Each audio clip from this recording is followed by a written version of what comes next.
কবে আসছে? বলি পুজোর তো আর বেশি দেরি নেই গো।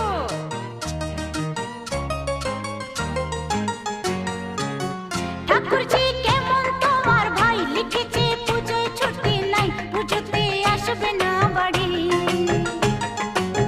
ঠাকুরজি কেমন তোমার ভাই লিখেছে পুজোয় ছুটি নাই, পুজোতে আসবে না বাড়ি।